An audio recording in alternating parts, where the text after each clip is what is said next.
Welcome to the Diet Doctor podcast with Dr. Brett Scher. Today I'm joined by Dr. Ron Krauss. Now, Dr. Krauss is really a luminary in the field of lipid research, and he's got a laundry list of accolades with over 450 publications, mostly in the field of lipidology.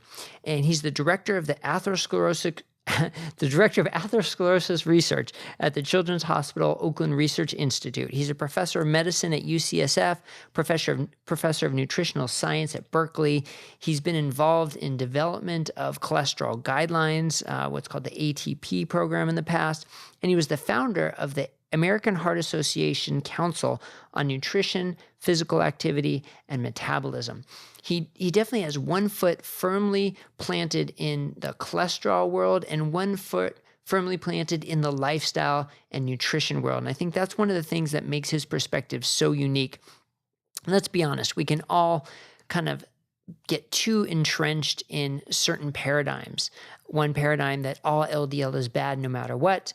One paradigm that LDL does not matter at all. And clearly, I think neither one is truly accurate, and it's a much more nuanced discussion than that. And that's why I really appreciate Dr. Krauss's his approach to this and his knowledge.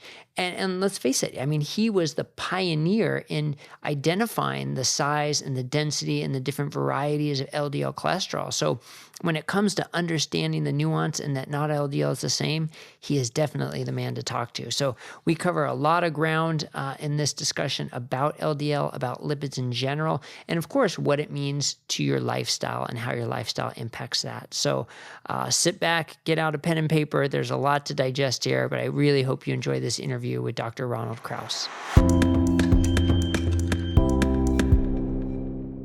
Dr. Ron Krauss, thank you so much for joining me on the Diet Doctor podcast today. Pleasure to be here. Now, in the intro, you've obviously have been around the world of lipids and lipid research and very proficient for a number of decades. You've seen a number of changes in the world of lipidology and the world of nutrition and lifestyle. And one of the things that I appreciate most about you is that you were the founder of the AHA Council on Nutrition, Physical Activity, and Metabolism, and you've been very involved in how nutrition affects lipidology. Give us, if you can, just a brief overview of how you've seen the sea of nutrition and lipids and the interaction sort of change over the time that you've been involved in this. Okay, so let me do that in the context of my role with the American Heart Association. Okay.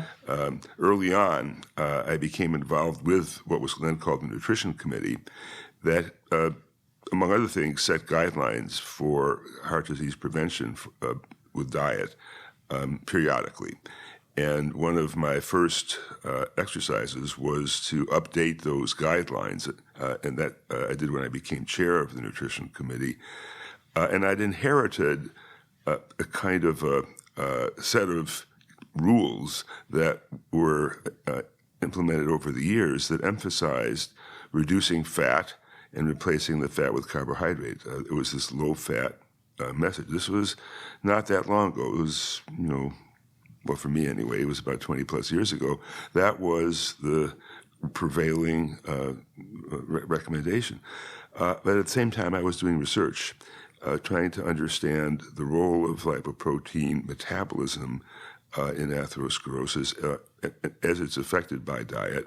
And so one of the first studies that I did to address that was to test the effect of the standard low-fat, high-carbohydrate diet in a group of volunteers who had a lipid profile that most of whom were normal to start with. And it was really to see whether or not we could improve certain features of the profile. We can talk about that perhaps in a few moments.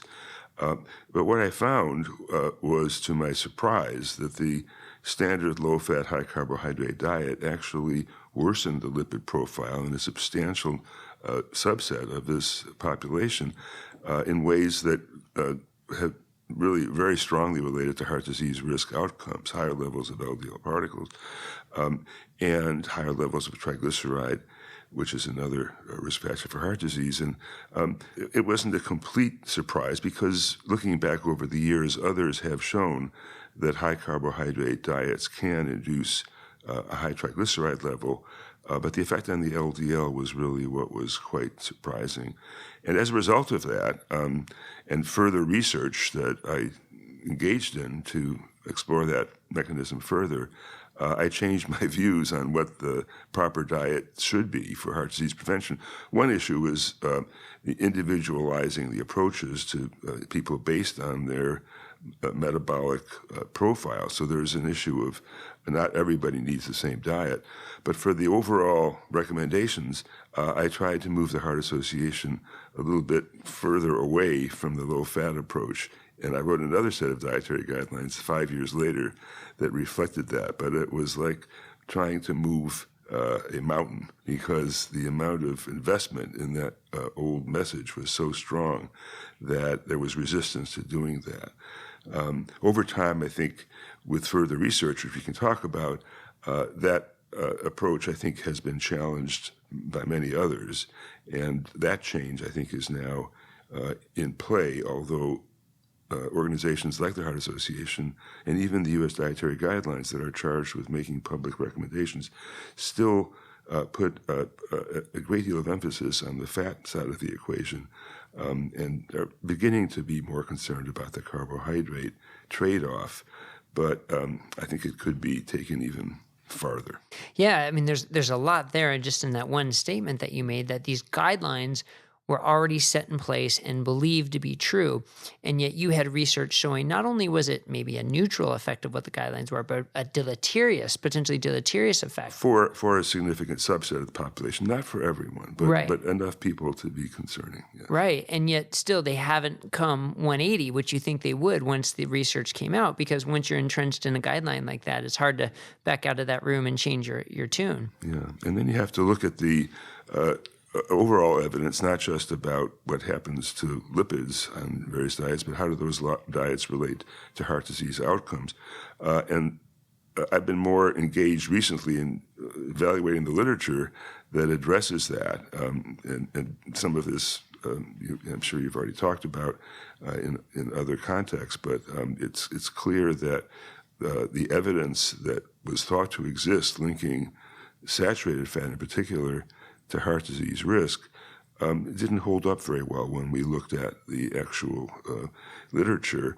There are issues about what one substitutes for saturated fat potentially being an important factor, and there's now more or less general agreement that substitution of carbohydrate for saturated fat, which was really what was the consequence of the earlier guidelines. People were encouraged to drop saturated fat, and they were many times eating the wrong kinds of carbohydrates in considerable amounts. That approach, I think, has now been shown to be a factor in increasing heart disease risk. Increasing heart disease Outcomes. So this line of research has really converged, I think, with a broader look at heart disease risk and its relationship to diet, giving us a little more latitude on the fat side, although I think it still could go higher. Yeah. And more attention to the carbohydrate side, with particular emphasis on simple sugars. The total carbohydrate load is still, I think, a matter for discussion as to how to deliver recommendations for overall carbohydrate intake to the population. There's so many nuances. I mean, there's the issue of reducing carb itself overall. There's the issue of using carbs that are really whole grain, and whole grain itself is something that many people don't even quite understand. Right. The whole grain that works is where the kernels of the grains, like brown rice or whole kernel rye, where you haven't ground it up, that's a fiber-rich source that is probably okay for a number of health outcomes, but that's not what most people understand. And they wind up just going overboard on carbs. So one way of dealing with that is to just tell them to drop the total carb, Right. not try to get into what kinds of carbs. Right. Quality of might be carbs okay. matters. It does matter. It's very hard to convey that information in a way that the public can implement. Right. The food industry has not been particularly helpful. I wonder why. Well, right. Well, they were initially on board with the low-fat message. That's Right. in fact what took us down, took my predecessors down the garden path of making incorrect public health recommendations. And the food industry was helping that along by providing high sugar, low fat products like Snackwells, and that was sort of the classic example of going the wrong way on the carb story. But trying to educate people on, and the food industry, on trying to provide a healthful form of something that the food industry could market is very difficult, since most of what we are now trying to promote in my current approach, which I think meshes with some of the new aspects of the U.S. dietary guidelines, is to think about foods, and as much as possible to think about foods that you don't necessarily have to get in a box.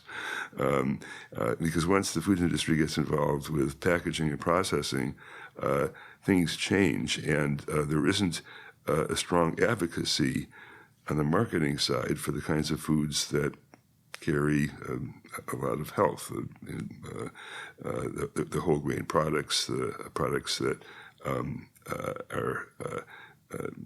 have the kinds of things you get in vegetables and fruits. Right. Everybody talks about that, but when you go to get your food in the supermarket and you get it in a box, it doesn't necessarily have the same qualities. But yet those boxes can sometimes say heart healthy, or they say gluten-free and low fat, and it's very confusing. Implies health. And yet instead of talking about carbohydrates, proteins, and fats, we should be talking about food, like you're saying. It should come from the ground like a vegetable, should come from an animal, should not come from a box. And the simple messages like that sort of get lost, don't they? Yeah, and I think there's more and more recognition of that approach. Yeah. But it's very hard to deliver that to the public in an actionable way, given our current distribution of food and where the supermarkets are and who can buy the groceries and who can afford to buy, for example, fish, which is another thing that we think has value in the diet. These are all kinds of approaches that are not always easy to implement for social and economic reasons. And it doesn't help that age-old subsidies have been helping promote sort of the wrong types of foods and not the right types of foods, and that's a whole nother battle. That's right. Yeah, absolutely. But I want to focus a little bit more on the LDL. Sure. So you mentioned the study that you did to help sort of change the tune of the AHA, and there's the big concepts are we following the right markers? Because anybody goes to their regular doctor, even their cardiologist, and the first thing they want to talk about is the LDL-C. Right. Is that the right marker to follow? Well, it's not the best marker. LDL-C stands for LDL cholesterol, and that is the portion of the cholesterol in the blood that is carried around in the blood on particles, which are LDL particles. So LDL-C is potentially a marker for the numbers of those particles, but it doesn't fully reflect the numbers of those particles, and it's the numbers of the LDL particles more than the cholesterol content that determines atherosclerosis risk. So traditionally over the years, LDL-C has served as a easily measured laboratory test. I was involved when I was actually at the NIH for a number of years at the time that the LDL-C test was actually developed. It's actually in most labs calculated. It's not a super accurate measurement, and that's another issue. But it took hold because people were able to use it in large population studies and in clinical trials. And the literature, therefore, is heavily weighted towards LDL-C as sort of the be-all and the end-all. Yet it's the particles that matter, and there are a huge number of situations in the world of the clinic, particularly in individuals who have metabolic syndrome, which is this constellation of risk factors that include high triglyceride and low HDL, where LDL cholesterol does not really reflect the true atherogenic potential, the true cardiovascular risk, because in that syndrome, there can be an increased numbers of LDL particles, but they are small particles which have less cholesterol, and that's really been the focus of my research, was identifying those particles and showing that they are a predictor of risk even when LDL cholesterol is normal.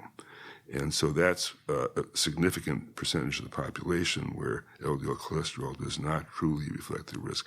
And it can sometimes overrepresent the risk because there are a set of particles on the other side of the spectrum that are large LDL that have actually more cholesterol, but their association with heart disease risk is really quite low.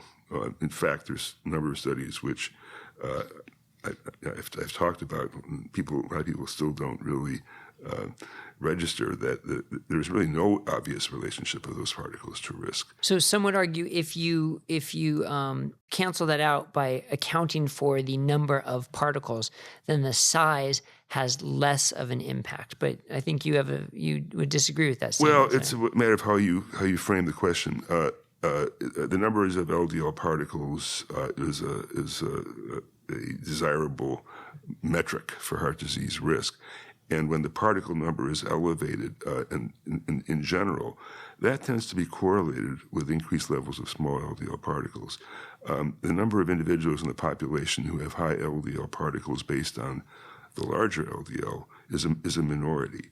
So when one measures LDL particles and says the size isn't important, well, it is, because those are small LDL particles you're measuring. But what matters is it's not so much the size, but the numbers of those particles. So people confuse those concepts, and to me, it's a relatively simple notion to say that the total number of LDL particles is what one should be concerned about, and that when the particle count is elevated, it more often than not represents the small LDL. When it's elevated and they're predominantly the larger LDL, is that usually in the metabolically healthy person who has elevated LDL for some reason, but not because they have insulin or they have insulin resistance or diabetes or metabolic syndrome? Well, there is a category in the population that fits the criteria that you've just described, in whom not only do they have a healthy metabolic profile in general, insulin sensitivity, triglyceride levels and normal HDL levels are high. That's another marker of low heart disease risk. That constellation can be associated with increased levels of larger LDL particles. But here is where it gets a little thorny, because there are people out there who have genetic disorders that cause their LDL levels to skyrocket. And that's because the LDL is not being taken out of the bloodstream effectively. And those people can have large LDL particles, but they're hanging around too long. And in fact, the theme that I've been trying to promote as an underlying concept to help people grapple with these distinctions is atherosclerosis, which is the basic phenomenon that leads to vascular disease, as you know, and heart events and strokes, is built on the accumulation of LDL particles in the artery wall. And if the particles in the blood are circulating long enough, there's going to be a greater tendency of those particles to wind up in the wrong place. So it's what we call the residence time. And the smaller particles have a long residence time by virtue of their structure. And we don't have to go into the reasons for that, but it's been well established that they are cleared much less effectively than larger particles. They hang around longer, and that's clearly, I think, in my view and in those of others, a basis for understanding why they're associated with risk.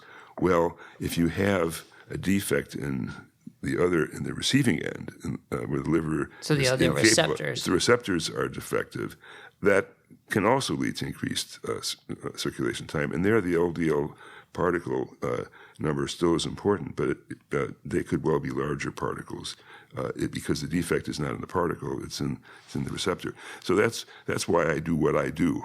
There's cardiologists such as yourself interested in this field have played a great role in helping to elevate recognition of prevention through LDL and other lipid modifications.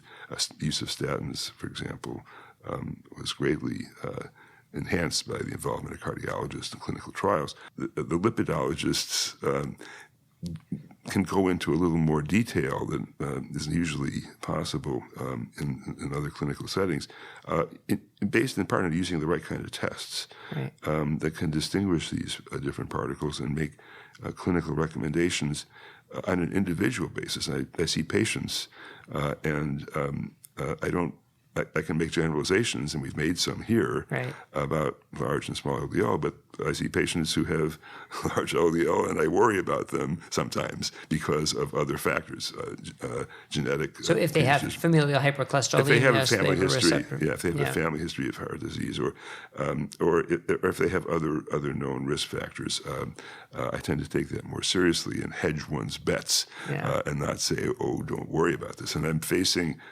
In fact, in the low-carb community, your listeners, a significant subset of people that would like to think that LDL isn't harmful at all because, after all, the benefits of low-carb diet are so strong, even when LDL goes up, which it can sometimes go up rather high in some of these patients, that must be okay because the people are healthy and they have this other their general metabolic profile is good, their insulin sensitivity is good, they don't have any coronary calcium. So there is this tension about extrapolating the kind of work that I've done to an extreme, saying that if you have this high LDL, and particularly if they're large LDL particles, don't have to worry about it. And I'm a little nervous about making that recommendation to every patient I see. Sure, and that's understandable. And as a cardiologist, I get nervous under that setting as well. And a lot of it is just what we've been told for decades and decades. But I think, to be fair, this population is really underrepresented by the current literature that's out there. Yes. And so we really don't know. The LDL studies have looked at standard American diets, have looked at low-fat diets, have looked at general population, haven't looked at this specific subset. And I think that would be so interesting. That's the information we need to say, is it safe or is it not? Now, until then, we still have to decide what to do with that patient sitting across from us. And that's when we have to incorporate the whole profile, their metabolic health, the size and density of the LDL, their HDL, their triglycerides, and the other benefits they get from the diet, and then make an individualized decision. But can't say, nope, LDL doesn't matter, forget about it. And on the same token, can't say, yes, any elevated LDL needs a statin right now. It's more nuanced than that. You framed that perfectly. Yes, Thank you. I completely agree. That's exactly the right approach. Now, are there other things we can do to try and get an idea of residence time in someone who doesn't have, or even someone who does have FH? Because when you look at the FH subset, it's not 100%. Not everybody gets coronary disease in their 40s and 50s, and there's some data suggest if you don't, you might live even a little longer. But how do we get a better sense of residence time? The short answer is we don't have a good test for that specifically. In fact, I've been talking to colleagues who do studies of metabolic signatures using metabolomics and mass spec. We're interested in identifying molecules on the particles that might reflect their residence time. And in principle, I think there's a reasonable shot at being able to do that, but we're way far away from even initiating those kinds of studies. And so we are left with, at least for the small LDL individual, there I think the data are sufficiently compelling to me that having an increased level of small particles does implicate residence time as a factor. Now, does small LDL tend to be a proxy for insulin resistance and prediabetes, or do you see them also separated from that? Yeah, no, that's another very good question. I hang out a lot with people who are interested in insulin resistance. I'm actually an endocrinologist by training, and I was very close with the late Jerry Reven, who was the endocrinologist at Stanford, who put that on the map. So insulin resistance does play a central role in many of the manifestations of the lipid disorders that we see, high triglyceride, low HDL, and it does contribute to the small LDL trait. Having said that, the overlap is not by any means complete, and because I tend to see a lot of patients in whom I can characterize all of these metabolic features, I can speak at least based on that experience to the fact that there are people whose insulin sensitivity is really very good, but they have a genetic predisposition to the small LDL trait itself, that there is something affecting lipoprotein metabolism that doesn't come through insulin resistance. So there are people, and in fact there's a larger proportion of the population, I think, who have the dyslipidemia, those with and without insulin resistance in total than those who are at risk because of insulin resistance alone. This metabolic trait with small LDL is really prevalent. We did just one study in healthy but somewhat overweight, not obese men, and the prevalence of the phenotype, that is just whether they have mainly small versus large LDL, was almost 50%. Oh, wow. So as one deals with populations that are more representative, unfortunately, of the average American in terms of body fat, waist, circumference, the kinds of things that predispose to insulin resistance, we're exposing more of the small LDL phenotype. But then in many of those individuals, when one tries to reverse it, and this is something I will be talking about more in the talk I'm giving here at this meeting, we can reverse that phenotype by reducing carbohydrate or reducing weight or both, but there remains a residual group of people who appear to be genetically hardwired. Fortunately, it's a minority. So the answer is, for the most part, there's an overlap, but there still are people who have an independent lipid trait that needs attention. And is there any difference in outcome between the two that you're aware of? Yeah, no, we don't know. Just because there haven't, we don't really have good integration of detailed metabolic measurements with the kinds of clinical data that are coming from outcome studies. Yeah. The outcome studies rely on sort of the high throughput, inexpensive screening kinds of tests, and it's even been hard to generate enthusiasm for another test, which I think has a role in clinical practice. That's apoprotein B, which is a marker of the number of particles. That's a pretty simple test to do, and I've been an advocate for at least taking that step, if not going farther into measuring the different particles themselves. But there are a lot of studies that don't even have that measurement. And if they do, sometimes they don't publish the results. So it seems the consensus is starting to change, certainly in the field of lipidology and hopefully in the field of cardiology, that LDL-P, ApoB are the better markers than LDL-C, and that knowing the size and density of your LDL particles is certainly helpful to inform lifestyle changes. But yet, it seems like most people have to fight with their doctors to get those measured. Why the disconnect? Part of the problem, and I've been indirectly responsible for this problem, is the methodology and the nomenclature that has been used in the world of the clinical laboratory.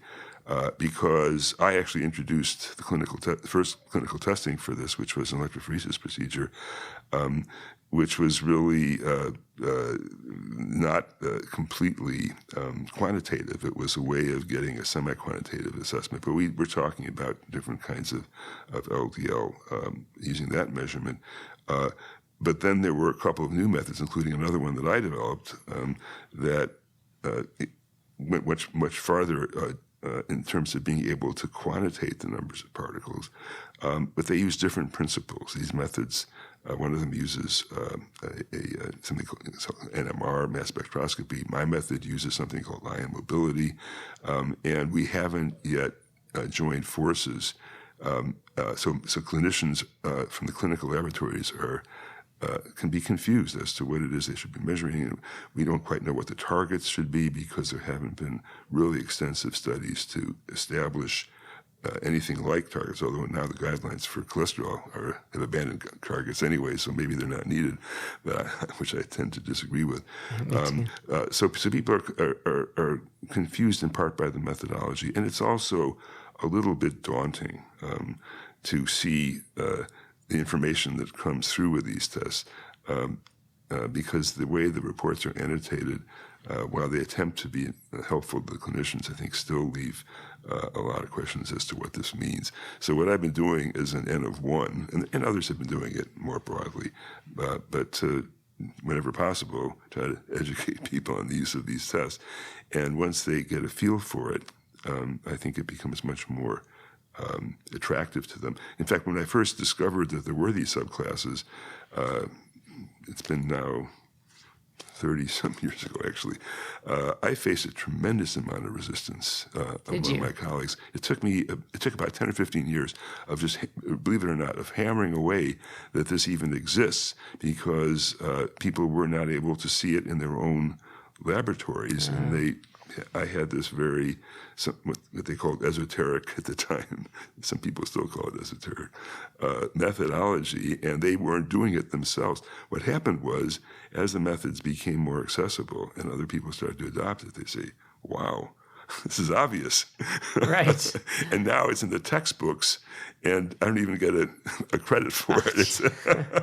You fought the battle for decades. I fought very hard for this, and I feel that I've at least gotten the small LDL trait as part of the metabolic syndrome, insulin resistance syndrome, established, that now that is in the Bible.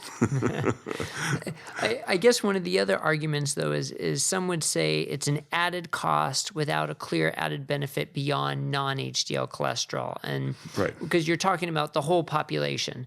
And there's probably a subset where that may be true, but it seems like there's a huge subset where that still is not true, that people just don't recognize. Right. Well, I see, again, it's hard to talk about the population as a whole based on my experience or anything even in the literature, because in my case, I see people whom these other measurements don't adequately define risk. On the science side, I sometimes have to deal with people who make all their clinical recommendations based on the last patient they saw or anecdotal evidence, and I think there's problems there. However, my anecdotal evidence, which I will give more credit to, is that there are people who come in, and I just saw one last week, whose father had an early heart attack, who had this lipid profile with small LDL, and the lipids were perfectly normal. And in fact, it's been very difficult to reverse that trait without medication. So that's an example which I think is not uncommon of a genetic underpinning that's masked by standard lipid levels.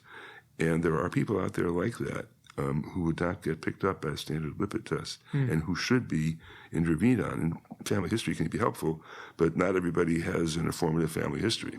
Right. It's not the greatest clinical test. Right. But we see it. There's another test, by the way, which I think deserves mention, that is part of this overall assessment, and that's called lipoprotein little a, or LP little a, which is another form of LDL type particle in the blood that has a very strong genetic determinant. And what we found is the combination of people who have a relatively high level of this LPA, and we think maybe as much as a third of the population has levels that potentially would increase the risk of heart disease. If that's coupled with small LDL, and there's any kind of family history at all, people are dropping dead of heart attacks in their 50s. But the lipids, these are not picked up by the standard lipids. Not picked up by a standard LDL-C or LDL-P, but this informs you a little bit more about the type of LDL that's there. LDL-P can help, but it's still not as specific as the small LDL measurement. Right. So LP little a tends to be a little more prothrombotic potentially, pro-inflammatory.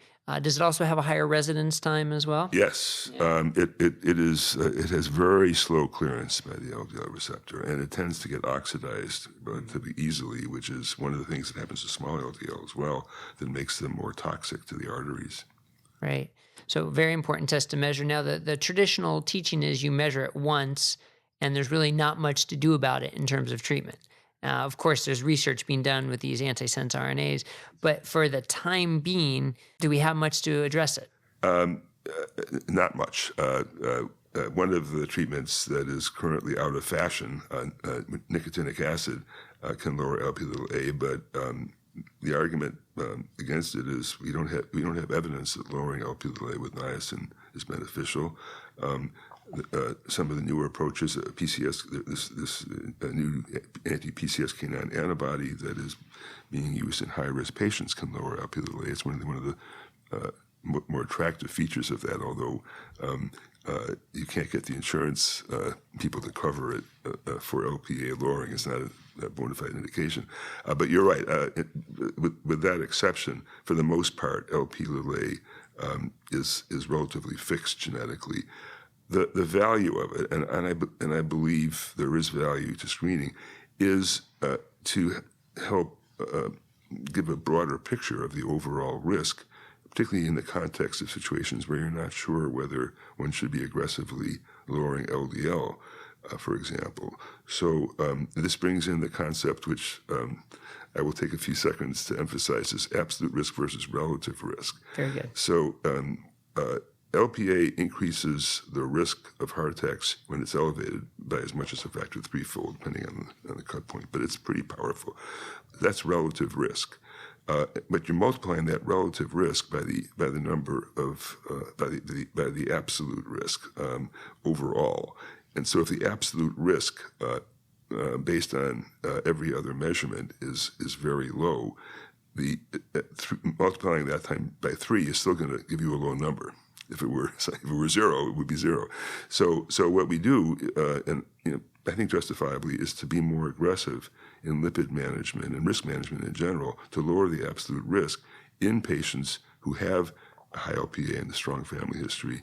And in my experience, again, I've been doing this a long time, and I have patients whose siblings dropped dead or had a stroke in their 40s who had high Lp(a), and I've been treating them, and they're now in their 70s. The patients are in their 70s. So I think we've found a way to overcome that genetic risk. Well, it's a great point to bring up the relative versus absolute risk reduction, because it's something that confuses people and confuses clinicians as well. Yeah. Partly driven by big pharma, I would say, that they absolutely they love to promote relative risks. It's a sexier number. It's a more catchy number. A 50% reduction in risk, isn't that great? Well, if the risk is here, that 50% is small. Right. So it doesn't just apply to drugs; it applies to lipid markers as well.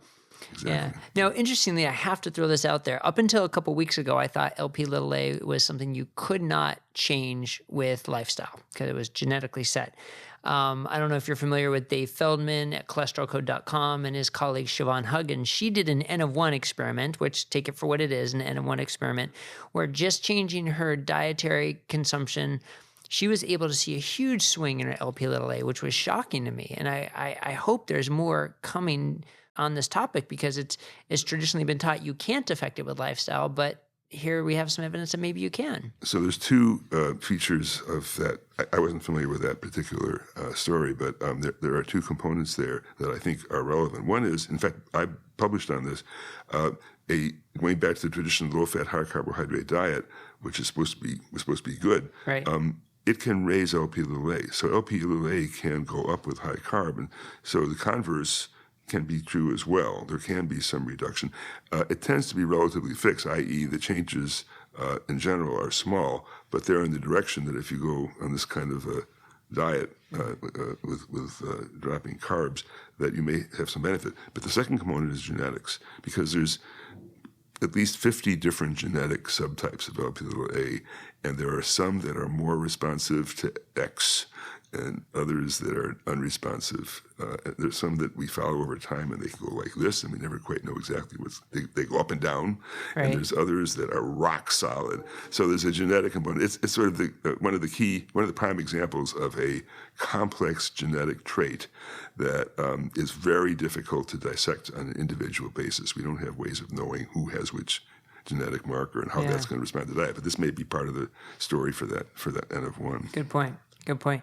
So one other marker I wanted to bring up, or I guess more than just a marker, is ratios, right? Because we talk a lot about individual markers, and there's also an importance of ratios. So I talked to Professor Andrew Menti with the PURE study, and one of the most interesting things about the PURE study was, again, it showed LDL-C is not a very good marker for cardiovascular outcomes, and what a better marker was the ApoB to ApoA ratio. And that was really the best one, but again, not one that gets measured very often.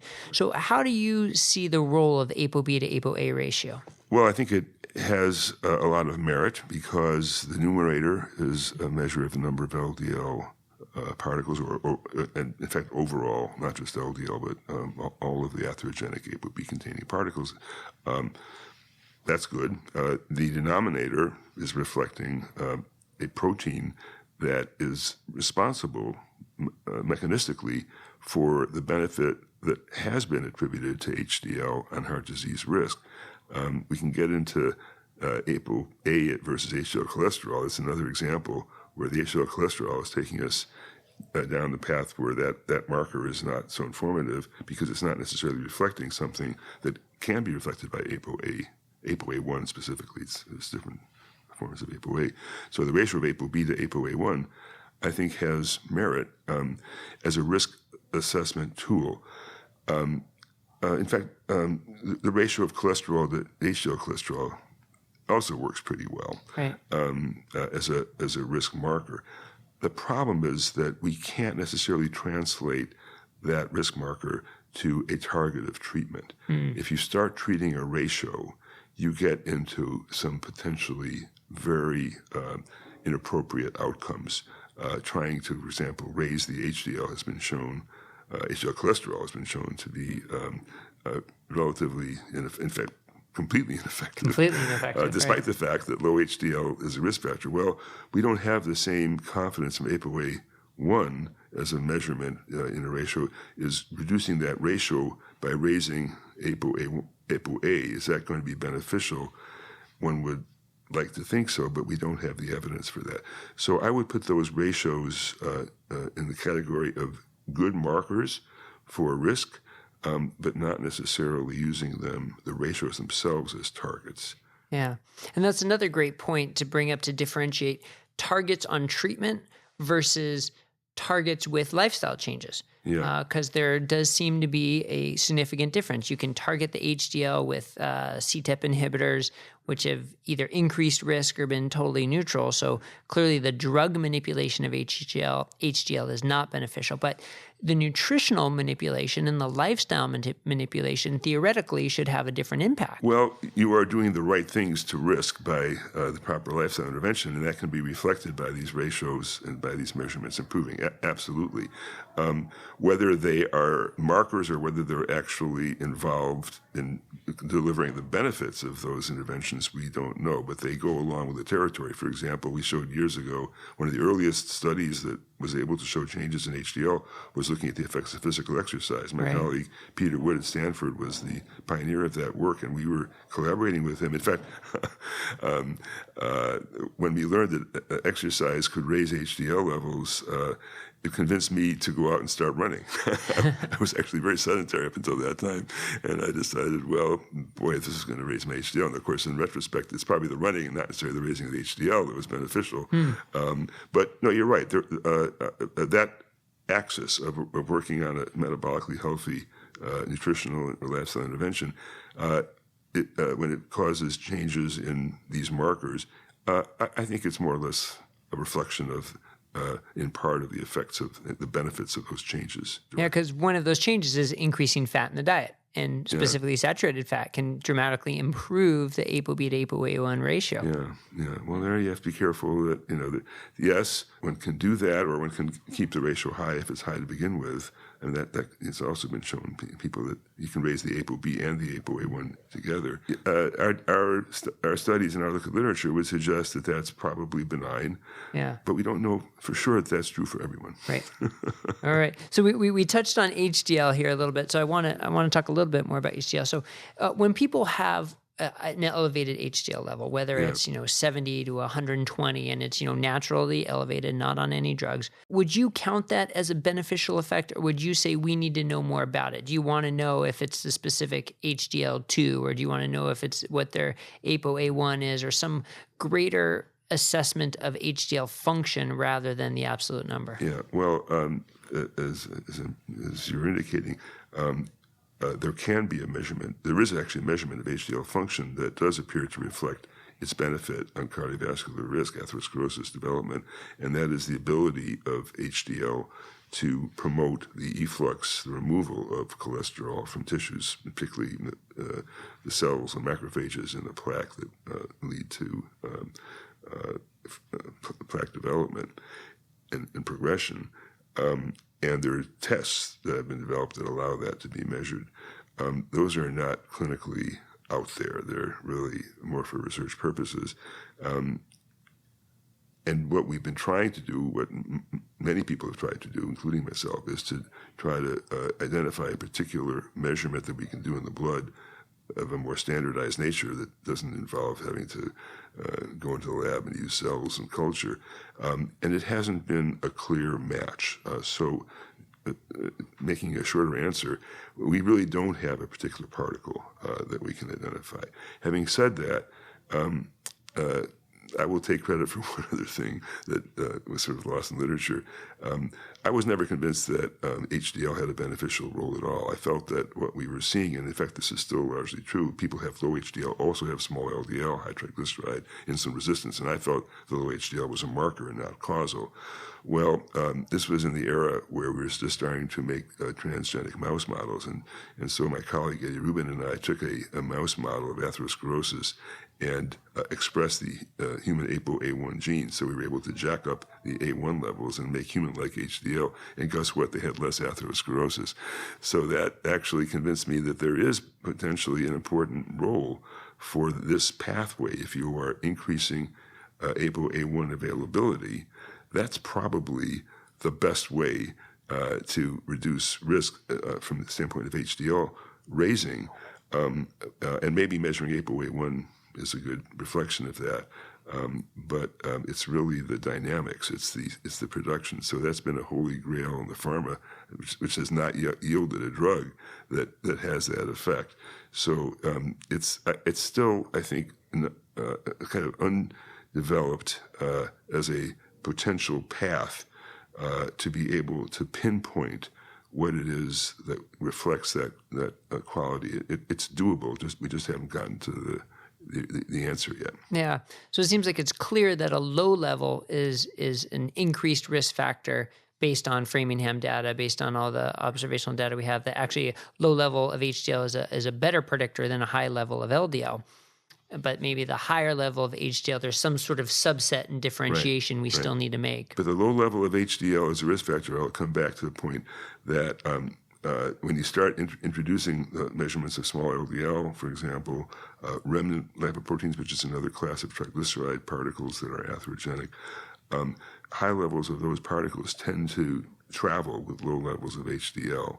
So again, we don't know how much of the risk that is attributed to the low HDL is due specifically to low HDL. Right. Some of it probably is, but a lot of it may be related to the co-conspirators that are part of this syndrome, metabolic syndrome. Right, which brings us back to these low-carb hyper-responders with naturally high HDLs in the 80s and 90s, naturally low triglycerides in the 40s, 50s, and 60s, and then the LDL cholesterol above 200 or the LDLPs in the 2000 range. And it's uncharted territory with, things coming from both sides. Yeah. We're, if we have a conversation maybe 2 years from now, maybe we will have completed a study that I've been really anxious to do. And in fact, I'm talking about developing, where we at least look at the cause of that hyperresponse. Is it production? Is it clearance?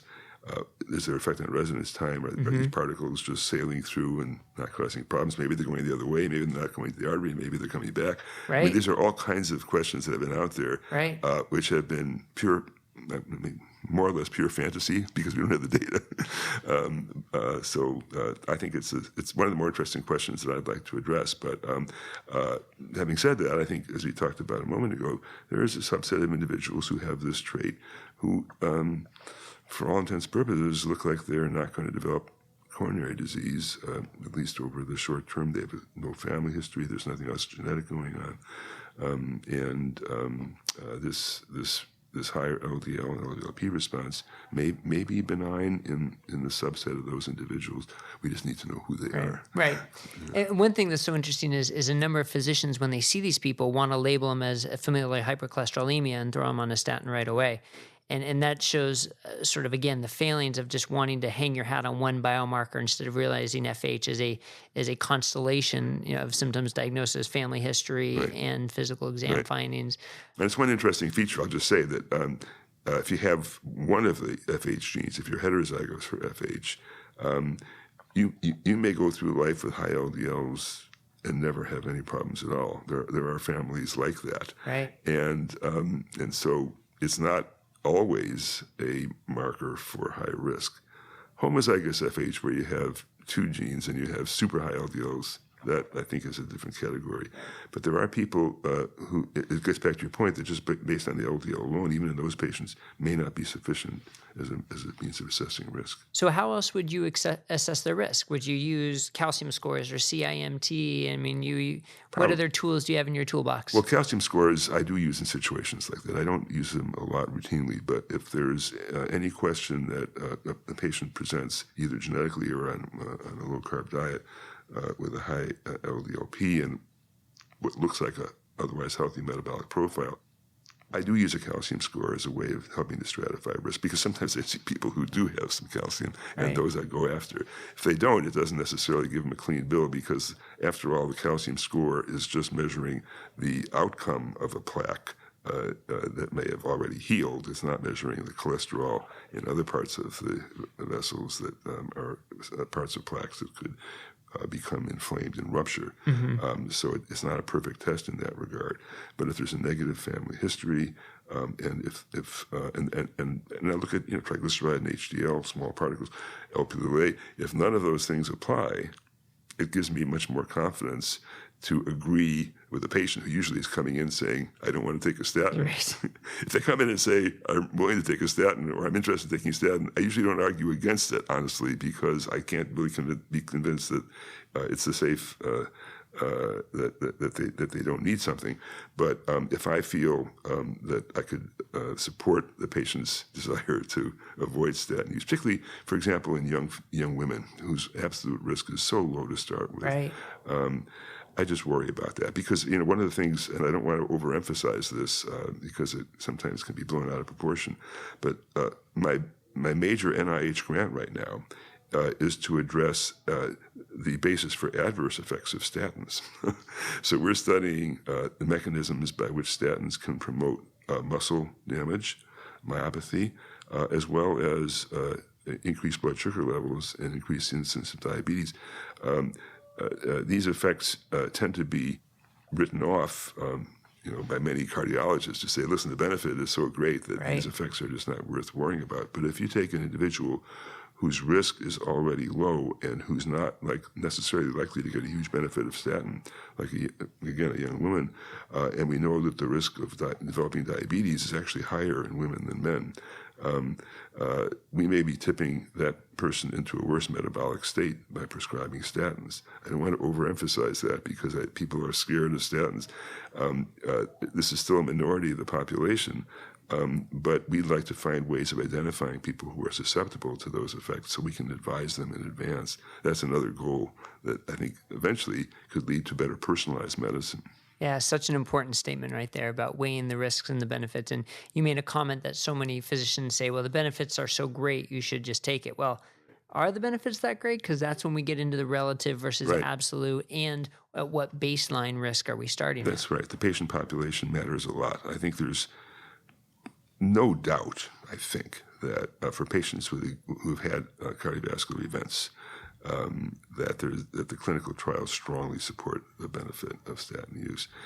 It's the sort of intermediate group that looks like they may be at high risk or borderline risk, who have not yet had any cardiovascular events, that create the quandary for deciding is it going to be more or less harmful to prescribe statins. Right, and that's where this ASCVD risk calculator comes into play, where you type in their age, whether they have hypertension, diabetes, and what their LDL and HDL are, and it spits out a number, and based on that number, you're supposed to treat. But it doesn't involve inflammatory markers. It doesn't involve any of the more advanced testing you talked about, whether ApoB or small the density or Lp(a). Doesn't involve any of that. Doesn't even involve triglycerides. Right. And it has a wide margin around it. So again, this is the product of the world of epidemiology and public health, which likes to look at population data and give numbers that apply to populations. But that population-based risk assessment has a wide variation around it. And if you're dealing with smaller and smaller numbers of individuals and you get down to an N of 1, you don't know where you are on that. So I am not a huge fan. I endorse thinking about absolute risk, but I try to integrate more than just the standard tests. Yeah. Makes sense. Makes a lot of sense. Well, Dr. Krauss, I could speak to you for hours about lipids. This is fantastic, but I know we have to get you downstairs here. So tell us what's on the horizon for you and where can people kind of learn more about you and your work? Well, I do have a page on my website, which is reachable through Children's Hospital Oakland Research Institute and through UCSF. Actually, I have an appointment there, so people can find what my laboratory does and the kinds of papers that I've been involved with. That's probably the best way to find. I get people who hear about me through the social media, and they find me in my lab. So that works pretty well. Okay, very good. Well, thank you for taking the time today. It's been a pleasure. Very nice speaking with you.